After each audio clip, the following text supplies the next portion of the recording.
Yang kedua, Ustadz, katanya dana haji itu digunakan oleh pemerintah tidak sengaja, maka tidak berdosa. Ya, andai kata benar ada pernyataan demikian, maka tentu pernyataan ini harus dikoreksi. Tapi setahu saya pemerintah sudah mengklarifikasi, dalam hal ini Pak Wapres sudah mengklarifikasi, tidak pernah mengatakan ini. Kalaupun iya, maksudnya kan diwujudkan sukuk, ya sukuk semacam surat berharga gitu ya. Kemudian sukuk ini digunakan untuk apa? Itu langkah berikutnya. Tapi bahwa penggunaan untuk infrastruktur itu menggunakan sukuknya, bukan menggunakan langsung dana haji, enggak. Pakai sukuk. Sukuk itu ada di bank-bank syariah, mungkin juga dari dana haji, mungkin dari dana yang lain. Tapi penjelasan kalau ingat, sudah sejak awal saya sampaikan bahwa saya sudah mengkaji masalah ini, hukumnya haram menggunakan dana haji untuk pembangunan. Tapi MUI menyatakan hukumnya boleh, ya sudah, menang kono. Tapi menurut saya benar aku, benar saya, karena sekarang nyatanya seperti ini. Jadi bagaimana hukumnya menggunakan dana haji untuk kepentingan pembangunan?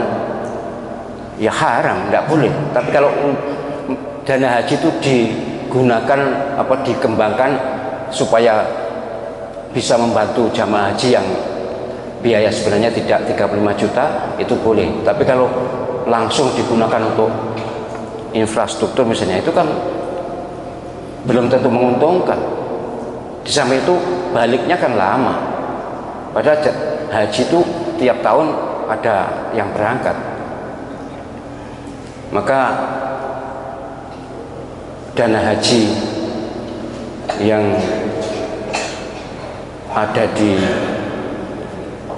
badan khusus, ya, ada di lembaga khusus, sekarang ada yang menyimpan dana haji, itu harus benar-benar menyadari bahwa itu uangnya umat, tidak semuanya orang kaya. Itu dicita-citakan untuk haji, nunggu sudah bertahun-tahun. Jangan dengan mudah digunakan kemudian dihabiskan untuk kepentingan keuntungan yang tidak jelas, ataupun kalau dianggap jelas tapi spekulatif. Itu tanggung jawabnya berat.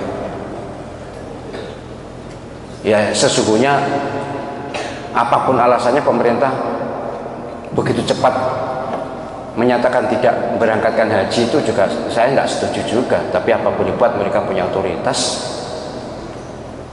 Ini menjerit rakyat ini, umat ini menjerit. Tapi ya namanya orang kampung, banyak kan jamaah haji orang kampung, ya nggak bisa apa-apa, hanya ngeluh, sambatnya gak nyampe pemerintah, gak nyampe menteri agama mungkin gak ngerti Jawa nih.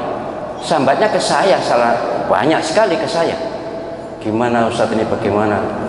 Gimana lagi, saya juga tidak punya otoritas. Ya, jadi saya berpesan kepada jamaah haji yang tidak bisa berangkat, sudahlah, keadaan ini serahkan kepada Allah Subhanahu wa Ta'ala.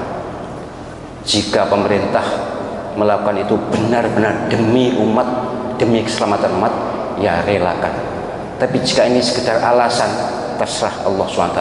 Karena haji itu rukun Islam yang kelima. Membatalkan haji tidak dengan alasan yang sesungguhnya, maka itu adalah menghalangi pelaksanaan hukum Islam yang kelima, dosa besar. Tapi jika sesungguhnya demikian, ya relakan, ikhlaskan untuk belum bisa berangkat, bukan mengikhlaskan uangnya. Ya, jadi itu menjadi sikap terakhir umat Islam. Biasanya sudah seleh, timbang gerutu ya gak metu duwike, gerutu ya gak berangkat, ya sudahlah. Dan gerutu itu menyiksa diri, maka terima saja, ikhlaskan saja keadaan ini, tawakal ala Allah, ridha bil qadha. Tetapi jika pemegang otoritas haji ini main-main, mempermainkan umat, maka serahkan kepada keadilan Allah Subhanahu wa Ta'ala.